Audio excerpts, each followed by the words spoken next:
সবার আগে চলুন অতিরিক্ত করা বলতে ঠিক কি বোঝায় তা বোঝার চেষ্টা করি। নিশ্চয়ই যারা সীমা অতিরিক্ত করে আল্লাহ তাদের ভালোবাসেন না। কিন্তু আমরা সবাই জানি আল্লাহ আজ্জা ওয়া জাল্লা কোরআনে কাফির বা অকৃতজ্ঞদের নিন্দা করেছেন। আল্লাহ আজ্জা ওয়া জাল্লা তাদেরও সমালোচনা করেছেন যারা মুনাফিক এবং শিরকে লিপ্ত। কিন্তু কোরআনে ব্যাপকভাবে আলোচিত আরেকটি দল সম্পর্কে আমরা তেমন কোনো কথা বলি না, তারা হলো মুসরিফিন। প্রসঙ্গত আপনাদের অবগতির জন্য বলছি, সহজ কথায় মুসরিফিন হলো যারা সীমার অতিরিক্ত, প্রয়োজন অতিরিক্ত বা মাত্রাতিরিক্ত কিছু করে। ফেরাউনের জন্য এই পরিভাষাটি ব্যবহার করা হয়েছিল। কোরআনে বলা হয়েছে ওয়া আন্নাল মুসরিফিন হুম আসহাবুন নার, এবং সীমা লঙ্ঘনকারীরাই জাহান্নামী। তাই এটা আসলেই কঠিন একটা শব্দ। যারা অতিরিক্ত করে, মাত্রাতিরিক্ত করে, আর বেশি বা অতিরিক্ত করার বিভিন্ন পর্যায়ে রয়েছে। আল্লাহ তাআলা কোরআনে একজন নবীর উদ্ধৃতি দিয়েছেন যখন তিনি তার সম্প্রদায়কে উদ্দেশ্য করে বলছিলেন ওয়ালা তুতিউ আমরাল মুসরিফিন, এবং তোমরা সীমা লঙ্ঘনকারীদের নির্দেশের আনুগত্য করো না। সুতরাং দেখা যাচ্ছে সীমার অতিরিক্ত করা একটা ঘৃণিত খারাপ গুণ, আর বিষয়টা উপলব্ধি করা গুরুত্বপূর্ণ। আল্লাহ আজ্জা ওয়া জাল্লা আকাশের বর্ণনা দিতে গিয়ে বলেছেন আস-সামা রাফাআহা ওয়া ওয়াদাআল মিজান, অর্থাৎ তিনি আকাশকে সমুন্নত করেছেন আর তাতে তিনি পাল্লা স্থাপন করেছেন, ভারসাম্য স্থাপন করেছেন। মানে হলো পৃথিবী, চন্দ্র, সূর্য সব কিছু তার নির্দিষ্ট জায়গায় ভারসাম্যপূর্ণ উপায়ে স্থাপন করা হয়েছে। দিন রাতের সাথে ব্যালেন্স রক্ষা করে চলে। মহাকাশে যা কিছু আছে কুল্লুন ফি ফালাকি ইয়াসবাহুন, সবাই আপন আপন কক্ষপথে বিচরণ করে। এভাবেই আল্লাহ বিষয়সমূহ পছন্দ করেন। বিভিন্ন জিনিস একে অন্যের সাথে সঙ্গতি এবং ভারসাম্য বজায় রেখে চলুক। সূরা আর রহমানে আল্লাহ এই ব্যাপারটি বর্ণনা করার পর আরও যোগ করেন আল্লাহ তাতাগাউ ফিল মিজান, যাতে তোমরা ভারসাম্য লঙ্ঘন না করো, যাতে তোমরা ভারসাম্য রক্ষা করে চলো এবং কোনো কিছু সীমার অতিরিক্ত বা মাত্রাতিরিক্ত না করো। মহাকাশের সব কিছু ঠিক যেমন একটা ভারসাম্য এবং সমন্বয় বজায় রেখে চলছে, আমাদেরও সব কিছুতে ভারসাম্য বজায় রেখে চলা উচিত। আমাদের ব্যবসা বাণিজ্য, আমাদের চলাফেরা, চিন্তা পদ্ধতি সব কিছুতে ভারসাম্য রক্ষা করে চলা উচিত। সবার আগে চলুন অতিরিক্ত করা বলতে ঠিক কি বোঝায় তা বোঝার চেষ্টা করি। ইসরাফ শব্দের সাধারণ অর্থ হলো প্রয়োজনের অতিরিক্ত করা, মাত্রাতিরিক্ত করা। একটা উদাহরণ দিচ্ছি। রমজানের সময় ইফতার শুরু করার পূর্বে অনেকেই নিজের প্লেটে যত পারেন খাবার নিতে থাকেন। তখন মনে মনে ভাবেন এগুলো শেষ করা কোনো ব্যাপারই না, কিন্তু প্লেটের 25% খাবার শেষ করতেই আপনার পেট ভরে যায়। তাহলে দেখা যাচ্ছে আপনি যতটুকু খেতে পারবেন তার চেয়ে অনেক বেশি নিজের প্লেটে নিয়েছেন, কারণ আপনি ইসরাফে ভুগছেন। যা দরকার তার চাইতেও অনেক বেশি নিচ্ছেন, কারণ আপনার ক্ষুধার অনুভূতির ক্ষতিপূরণ করছেন। খাবারের ইসরাফ যেহেতু অনেক কমন, তাই আরেকটা উদাহরণ দিচ্ছি। যেমন ধরুন, মানুষ বিয়ে বা অন্য কোনো খাওয়ার দাওয়াতে যায়, আর সেখানে হয়তো সারিবদ্ধভাবে সবাইকে খাবার সংগ্রহ করতে হয়, সবাইকে নিজ নিজ প্লেটে খাবার নিতে হয়। তো আপনার হয়তো মুরগির গোশত অনেক পছন্দের, তাই মুরগির গোশতের সামনে গিয়ে যত পারেন নিজের প্লেটে পুরতে থাকেন, কারণ পেছনে লম্বা লাইনের দিকে তাকিয়ে আশঙ্কা করেন যে পরের বার আসলে হয়তো আর পাবেন না। তাই এত বেশি পরিমাণে নিজের প্লেটে নেন, মনে হয় যেন এটা দিয়ে একটা রেস্টুরেন্ট খুলতে পারবেন। আপনি এমনটা করেন কারণ আপনি তখন ইসরাফে ভুগছেন। আপনি সবটা খেতে পারবেন না, তবুও অনেক বেশি আপনার প্লেটে নিয়েছেন। ইসরাফ শুধু প্লেটে অতিরিক্ত খাবার নেয়ার নামই নয়, বরং বেশি খাওয়াটাও ইসরাফ। আপনার পেট ইতিমধ্যেই ভরে গেছে, আপনি তবুও খাচ্ছেন। আপনি সারাক্ষণ কিছু না কিছু চাবাচ্ছেন, শুধু ভোগের উপরে আছেন। খাবারের ক্ষেত্রে আপনার যেটা খাওয়া উচিত নয় সেটা অনেক বেশি পরিমাণে ভক্ষণ করাটাও ইসরাফ। হ্যাঁ, শরীর ঠিকভাবে কাজ করার জন্য চিনি দরকার, শর্করা দরকার, কিন্তু সব কিছু একটা সহনীয় মাত্রায় থাকতে হবে। এখন আপনি যদি সারাক্ষণ চকলেট বা মিষ্টি জাতীয় খাবার খেতে থাকেন, ঠিক প্রকৃতিতে যেমন ভারসাম্য রয়েছে, ঠিক তেমনি আপনি যদি খাবারের ভারসাম্য বিনষ্ট করেন, একটার চেয়ে অন্যটা বেশি পরিমাণে খান, আপনার শরীরে এর বিরূপ প্রতিক্রিয়া দেখা দিবে। এই প্রতিক্রিয়া হয়তো এখন দেখা যাচ্ছে না, কিন্তু 1 দশক পরে হার্টের সমস্যা, ডায়াবেটিসের জন্য ডাক্তারের শরণাপন্ন হতে হচ্ছে, কারণ আপনি ইসরাফে ভুগছিলেন। তাহলে দেখা যাচ্ছে ইসরাফ একজন মানুষের জীবনে বহু খারাপ পরিণতি নিয়ে আসে। আমি খাবারের উদাহরণ দিয়ে শুরু করেছি, কিন্তু ইসরাফ খরচ করার ক্ষেত্রেও হতে পারে। আপনি মার্কেটে গিয়েছেন একটা ব্যাগ কিনতে, কিন্তু নিয়ে এসেছেন 3টি ব্যাগ, কারণ 3টা ব্যাগের কালারই খুব সুন্দর। অথবা দোকানে গিয়েছেন শুধু ডিম কেনার জন্য, কিন্তু বাজার শেষে দেখেন $200 খরচ করে ফেলেছেন, কারণ যা সামনে পড়েছে সব ঝুড়িতে পড়েছেন। এটাও ইসরাফ। আপনার দরকার ছিল না, কিন্তু ভেবেছেন এখন দরকার নেই, পরে হয়তো লাগবে। ওইটা দরকার হতে পারে, এটা দরকার হতে পারে। এভাবে নিজেকে বুঝিয়েছেন আপনার এগুলো দরকার। এই কারণে কিছু মানুষ জিনিসপত্র অতিরিক্ত জমানোর সমস্যায় ভোগেন। তাদের এত জামা কাপড় যে ওয়ারড্রোবে জায়গা হয় না। তাদের আলমারি 1987 সাল থেকে জমানো কাপড়ে পূর্ণ হয়ে আছে। মানুষ এভাবে অপ্রয়োজনীয় জিনিসপত্র সংগ্রহ করে রাখে, যেটা আসলে সে ব্যবহার করে না, কাজে লাগায় না। এটাও এক ধরনের ইসরাফ। আপনি বাসায় গেলে নিজেই বলতে পারবেন জিনিসপত্র জমিয়ে রাখার সমস্যায় ভুগছেন কিনা। যদি দেখেন এখানে সেখানে ছোটোখাটো জিনিসপত্র পড়ে আছে, বুঝতে পারছেন না কোথায় রাখবেন, জানেনও না এটা আসলে কোন কাজে লাগে, মনে মনে ভাবেন এটা আসলে কি কাজে লাগে, এরকম যদি অনেক থাকে, সম্ভবত আপনি ইসরাফে ভুগছেন। তো জমিয়ে রাখা আর অতিরিক্ত চাওয়া একজন মানুষের জীবনে সত্যিকারের সমস্যা হিসেবে দেখা দিতে পারে। খাওয়া এবং জমিয়ে রাখার অভ্যাস ছাড়াও ইসরাফ হতে পারে বিনোদনের ক্ষেত্রে। সবারই মাঝে মাঝে একটু রিল্যাক্স দরকার পড়ে। সোশ্যাল মিডিয়ায় কিছু একটা দেখা, কোথাও ঘুরতে যাওয়া বা কিছুক্ষণ খেলাধুলা করার মাধ্যমে একটু বিরতি নিতে পারেন, এটা সমস্যা না। কিন্তু কিছু কিছু মানুষের জন্য তার গোটা জীবনটাই যেন একটা বিরতি। ঘুম থেকে উঠেই বিনোদন করা শুরু করে, ঘুমোতে যাওয়ার সময়ও বিনোদন করে, একটার পর একটা জিনিস ক্লিক করতে থাকে, এভাবে ঘন্টার পর ঘন্টা পার হয়ে যায়। এটাও এক ধরনের ইসরাফ। কারোর সাথে বসবাস করা ঠিক আছে, কিন্তু হোয়াটসঅ্যাপে যদি আপনার বসবাস হয়ে থাকে তাহলে সেটা তো সমস্যা। সুতরাং সব কিছুর একটা ভারসাম্য যেমন আছে, ঠিক তেমনি অতিরিক্ত করে ফেলার ঝুঁকিও আছে। আর কোনো কিছুতে অতিরিক্ত ডুবে থাকা আসলেই সমস্যাজনক। আল্লাহ আযজা ওয়া জাল্লা এক জায়গায় সবচেয়ে কম ধমকের সুরে বলছেন, ইন্নাল্লাহা লা ইউহিব্বুল মুসরিফিন, নিশ্চয়ই যারা সীমা অতিরিক্ত করে আল্লাহ তাদের ভালোবাসেন না। কিন্তু ইসরাফ বিষয়ক যে আয়াতটি আমি আপনাদের সাথে শেয়ার করতে চাই, সূরা ইউনুসের আয়াত, আমি খুতবার শুরুতে আয়াতটি তেলাওয়াত করেছিলাম। বক্তব্য চলাকালে অন্যান্য ইসরাফ সম্পর্কেও আলোকপাত করব ইনশাআল্লাহ। এখানে যে ব্যাপারটি তিনি তুলে ধরেছেন তা কোরআনের আরও কিছু জায়গাতেও আলোচনা করা হয়েছে। তিনি বলছেন, মানুষ যখন কঠিন কোনো পরিস্থিতিতে পড়ে যায়, সেটা অর্থনৈতিক কোনো সমস্যা হতে পারে, স্বাস্থ্যগত কোনো সমস্যা হতে পারে, পারিবারিক কোনো সমস্যা হতে পারে, ধর্মীয় সংকট হতে পারে, যে কোনো ধরনের সংকটই হোক না কেন, যা মানুষের উপর পতিত হয়, দাআনা লিজানবিহি আও কাঈদান আও কাঈমান, তখন সে আল্লাহকে ডাকতে থাকে, ইয়া আল্লাহ, আমাকে এই পরিস্থিতি থেকে বাঁচিয়ে দিন, একমাত্র আপনিই আমাকে এখন বাঁচাতে পারেন, আমি সব উপায়ে চেষ্টা করেছি, আমাকে সাহায্য করার আর কেউ নেই একমাত্র আপনি ছাড়া।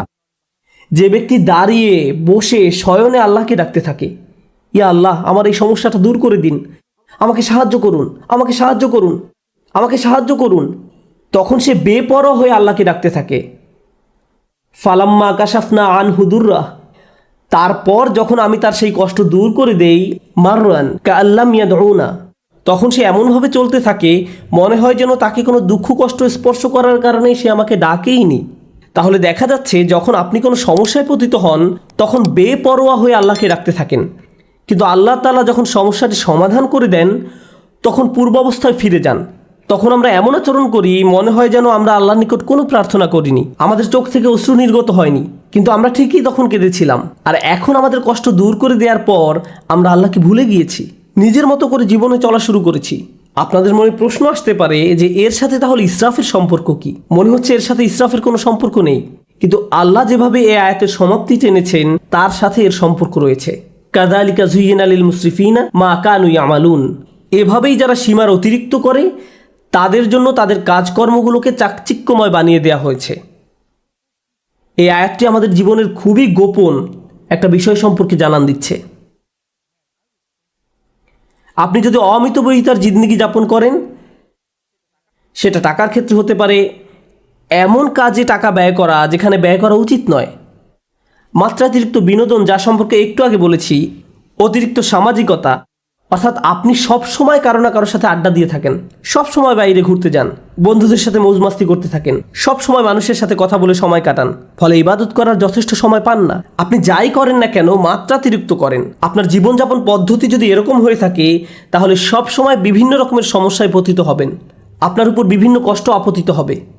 আপনারা যেহেতু পুরুষ, তাই পুরুষদের নিয়ে একটা উদাহরণ দেই। একজন পুরুষ হিসাবে আপনার উপর বিভিন্ন রকমের দায় দায়িত্ব আছে। আপনার বাবা মায়ের প্রতি দায় দায়িত্ব আছে, ভাই বোনের প্রতি দায়িত্ব রয়েছে, আপনার স্ত্রীর প্রতি দায়িত্ব রয়েছে, আপনার সন্তান সন্ততির উপর দায়িত্ব রয়েছে, তার উপর রয়েছে ধর্মীয় দায় দায়িত্ব, চাকরির দায় দায়িত্ব, অর্থনৈতিক দায় দায়িত্ব, বন্ধু বান্ধবের খোঁজ খবর নেয়া, নিজের শরীর ঠিক রাখা সহ নানান রকমের ব্যাপার চারিদিক থেকে প্রতিনিয়ত আপনাকে টানছে। এখন কেউ যদি সিদ্ধান্ত নেয় যে সে সব কিছু ভুলে শুধু তার স্বাস্থ্যের উন্নতি নিয়ে পড়ে থাকবে, পাল্লাটা এখন একদিকে নামিয়ে দিয়েছে। সে হয়তো ভালো স্বাস্থ্য অর্জন করবে ঠিকই, কিন্তু জীবনের অন্যান্য ব্যাপারগুলো তার জন্য নানান রকম সমস্যা বয়ে নিয়ে আসবে। অথবা কেউ বলল আমি শুধু আমার সন্তানদের যত্ন নিব, বাবা মায়ের কথা ভুলে যাব। তাদের কথা ভুলে যান, তাহলেও আপনার জীবনে বহু সমস্যা দেখা দিবে। তাই আমরা যদি একটা ব্যাপারের কুরবানি দিয়ে অন্য ব্যাপারগুলো নিয়ে পড়ে থাকি, সব সময় কিছু না কিছু থাকবে যা আপনার মনোযোগের দাবি জানাবে, যার ভারসাম্য রক্ষা করা প্রয়োজন। প্রতিবার যখন আমরা একটা কিছু অতিরিক্ত পরিমাণে করি, এর মাধ্যমে আমরা আসলে অন্য আরেকটা ব্যাপারকে অগ্রাহ্য করি, বঞ্চিত করি, কিছু একটার অধিকার আমরা অস্বীকার করি। ফলশ্রুতিতে আমাদের জীবন পথে নানান রকম সমস্যা এসে জড়ো হয়। তারপর আমরা আমাদের সমস্যা দূর করে দেওয়ার জন্য আল্লাহর কাছে দোয়া করি। আমরা যখন কোনো কষ্টকর সময় পতিত হই, তখন একটি বিষয় আমরা পরীক্ষা করে দেখতে পারি, কোথায় আমি অতিরিক্ত কিছু করেছি, কোন কাজে আমি বেশি আচ্ছন্ন হয়ে পড়েছিলাম, কোন ব্যাপারটা আমি উপেক্ষা করেছি, আর কোন ব্যাপারটায় আমি অতিরিক্ত মনোযোগ দিয়েছি। আমি কি কোনো কিছুতে বেশি করে ফেলেছি? এজন্যই কি আমি সমস্যায় পড়েছি? যে ভারসাম্য থাকার কথা ছিল সেটা হারিয়ে ফেলার কারণেই কি এমনটা হয়েছে? অতএব এটা আসলে আমাদের ধর্মের অন্যতম একটা মূলনীতি, খুবই শক্তিশালী একটা মূলনীতি। আরেকটা উদাহরণ দিচ্ছি, নিজে নিজে চিন্তা করে দেখুন। আবেগের ক্ষেত্রে অতিরিক্তের সম্ভাবনা রয়েছে। যেমন রাগ হওয়া সাধারণ ব্যাপার, কেউ আপনাকে খারাপ কিছু বললে আপনার রাগ হবে, এটা স্বাভাবিক একটা প্রতিক্রিয়া। এক্ষেত্রে অতিরিক্ত হবে যদি আপনি দিনরাত 24 ঘন্টা মনের মাঝে সেই ক্রোধ পুষে রাখেন, সারাক্ষণ এটা নিয়ে ক্রোধান্বিত থাকেন। একটি পীড়াদায়ক কথা আপনাকে বলা হয়েছিল, আর আপনি কিনা সেই একটি কথা নিয়ে পড়ে রয়েছেন। আপনার চিন্তাভাবনার সব কিছুতেই এটাকে প্রভাব বিস্তার করতে দিয়েছেন। এর ফলে সব কিছুতে আপনার দৃষ্টিভঙ্গি পরিবর্তিত হয়ে গিয়েছে। কোনো কিছুই আপনাকে আর সুখী করে না, ভালো লাগে না। যেসব ব্যাপার আপনাকে কখনোই রাগান্বিত করতো না, সে ব্যাপারগুলো নিয়েও আপনি রেগে যান। সব কিছুতেই আপনি বিরক্তি প্রকাশ করেন। এমনটি যখন ঘটে, তখন আপনার আশেপাশের প্রিয়জনরা এর ফলে কষ্ট পায়। সুতরাং ধারাবাহিক একটা প্রতিক্রিয়া শুরু হয় এবং আপনি নিজেই একটা কষ্টে পতিত হন। কারণ একটা অনুভূতির ক্ষেত্রে আপনি ইসরাফ করেছেন, অনেক দূরে চলে গিয়েছেন। অন্য অনুভূতির ক্ষেত্রেও একই ব্যাপার ঘটেছে। যেমন মজা করা, কৌতুক করা বা মজা করা স্বাভাবিক আচরণ, কিন্তু আপনি যদি সারাক্ষণ হাসি ঠাট্টা করতে থাকেন, শেষে হয়তো কাউকে মনে কষ্ট দিয়ে বসবেন, কোনো কিছুতেই সিরিয়াস হতে পারবেন না। গুরুত্বপূর্ণ কিছু বলা হলো আর আপনি কিনা এটা নিয়ে মশকরা করতে থাকবেন। এর ফলে আপনি অন্য মানুষদের অনুভূতি উপলব্ধি করতে পারছেন না, তাদের প্রয়োজনটা আপনি বুঝতে পারছেন না। তাহলে ইসরাফ একজন মানুষের জীবনে বহু সমস্যা তৈরি করে। ইসরাফ নিয়ে আমার প্রিয় একটা দোয়া, যেটা সূরা আল ইমরানে এসেছে। আমি বহু কারণে এই দোয়াটি পছন্দ করি। তার একটি কারণ হলো, আল্লাহ আযজা ওয়া জাল্লা এমন কিছু মানুষের প্রশংসা করেছেন যারা রাসূলুল্লাহ সাল্লাল্লাহু আলাইহি সাল্লামের আগমনের বহু শতাব্দী পূর্বে তাদের নিজেদের নবীর সাথে নিয়ে আল্লাহ রাস্তায় যুদ্ধ করত। সেই মানুষদের নিজেদের নবী ছিল এবং তাদেরকে আল্লাহ রাস্তায় জীবন বিলাতে আহ্বান জানানো হতো। যুদ্ধে যাওয়ার পূর্বে তারা এই দোয়াটি করত, وما كان قولهم إلا أن قالوا রব্বানা গফির লানা যুনুবানা ওয়া ইসরাফানা ফি আমরিনা ওয়া সাব্বিত আকদামানা ওয়ানসুরনা আলাল কওমিল কাফিরিন। চারটা বিষয় চেয়ে তারা আল্লাহর নিকট দোয়া করত হাজার হাজার বছর পূর্বে। আল্লাহ দেখলেন এই দোয়াটি এতটাই কালোত্তীর্ণ এবং মূল্যবান যে তিনি দোয়াটিকে কোরআনের অংশ করে দিলেন। প্রথমত আল্লাহ রাস্তায় যুদ্ধ করা এই মানুষগুলো বলতো, হে আল্লাহ, আমাদের পাপগুলো ক্ষমা করে দিন। রব্বানা গফির লানা যুনুবানা, রব্বানা গফির লানা যুনুবানা, আমাদের ভুলগুলো, আমাদের লজ্জাজনক কাজগুলো ঢেকে দিন। দ্বিতীয়ত ইসরাফানা ফি আমরিনা, এবং বিভিন্ন কাজে কর্মে আমাদের যে বাড়াবাড়িগুলো রয়েছে তাও ঢেকে দিন। জীবনের বিভিন্ন ক্ষেত্রে প্রতিটি সিদ্ধান্ত নেওয়ার সময় যে বাড়াবাড়িগুলো করেছি, সীমার অতিরিক্ত যা কিছু করেছি, সেগুলো মাফ করে দিন। তাহলে তারা তাদের পাপগুলোকে একটা সমস্যা হিসেবে দেখলেন এবং কাজে বাড়াবাড়িগুলোকে আরেকটা সমস্যা হিসেবে দেখলেন। জানেন, দিন পালন করার ক্ষেত্রে অতিরিক্ত করার সমস্যা দেখা দিতে পারে। কোরআন আমাদেরকে বলছে, লা তাগলু ফি দীনিকুম, তোমরা দিনের ব্যাপারে বাড়াবাড়ি করো না। দিন পালনের ক্ষেত্রে কিভাবে বাড়াবাড়ি হয়? যেমন একজন বলল, আমি কোরআন শিখতে চাই। আমি বললাম, চমৎকার, খুবই খুশি যে তুমি কোরআন শিখতে চাইছো। সে বলল, না, আমি দিনরাত 24 ঘন্টা কোরআন পড়তে চাই। আমি বললাম, একটু থামো, তোমার ফ্যামিলি আছে, তাদের প্রতি তোমার দায়িত্ব কর্তব্য রয়েছে, তোমার চাকরি আছে, তোমাকে তোমার ছেলে মেয়েদের দেখাশোনা করতে হবে, তোমার স্বামী বা স্ত্রীর জন্য সময় ব্যয় করতে হবে। না না, আমি শুধু আল্লাহর কালাম শিখতে চাই, আল্লাহর কালাম আমার জন্য যথেষ্ট, আল্লাহ তাদের দেখাশোনা করবে। আমি বললাম, যে বইটা তুমি সারাদিন পড়ছো সেটাই তোমাকে এই দায় দায়িত্বগুলো পালন করার কথা বলছে। এভাবেও ইসরাফ ঘটে। একবার একদল বোনের সাথে আমার সাক্ষাৎ হয় যারা কোরআন অধ্যয়নে প্রচুর সময় ব্যয় করতেন। তারা দিনে হয়তো 16-17 ঘন্টা সময় ব্যয় করতেন কোরআন অধ্যয়নে। সে সময় দারুণ একটা ব্যাপার ঘটে। আমি তাদের উদ্দেশ্যে বক্তব্য দেওয়ার পূর্বে তাদের গ্রুপের একজনের মেয়ে এসে আমার সাথে দেখা করে।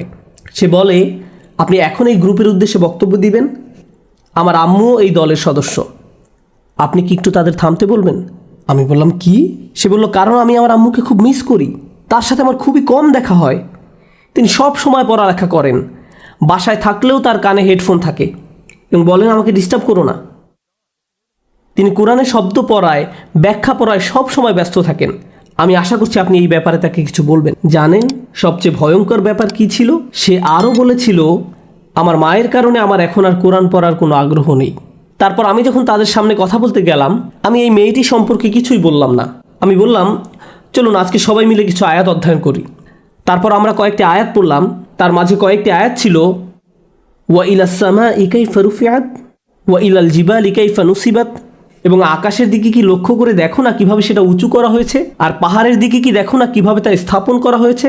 তারপর আমি জিজ্ঞেস করলাম, আপনাদের কে কে এই আয়াতগুলো অধ্যয়ন করেছেন? সবাই হাত তুলল। তারপর বললাম, আপনাদের কে কে পাহাড় পর্বত দেখেছেন? আপনাদের কে কে রাতের আকাশে তারা দেখেন? এমনটা করেছেন কখনো? তারা বলল, না না, আমাদের তো কোরআন পড়তে হবে।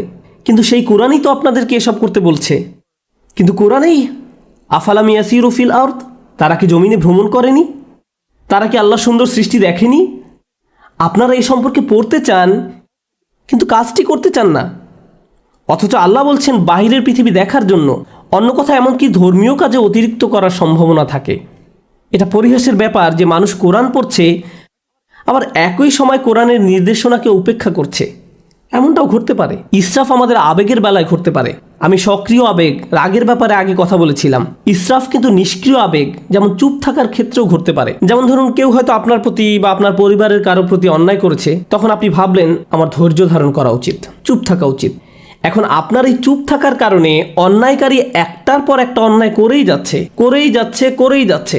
আপনি ভাবছেন আমার ধৈর্যের পরীক্ষা হচ্ছে, আমাকে আরও বেশি চুপ থাকতে হবে। আপনার এই চুপ থাকার কারণে অন্যায় করার পরিমাণ এখন আরও 10 গুণ বৃদ্ধি পেয়েছে। আপনি এখানে ইসরাফ করেছেন।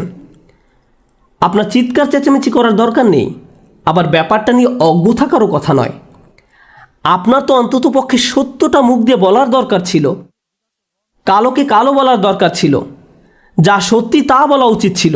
ওয়াতাওয়াসাউ বিল হক বলতে তো এটাই বোঝায়, তারা একে অন্যকে সত্যের উপদেশ দেয়। বিষয়টা যেমন তাকে তেমনই বলা উচিত ছিল।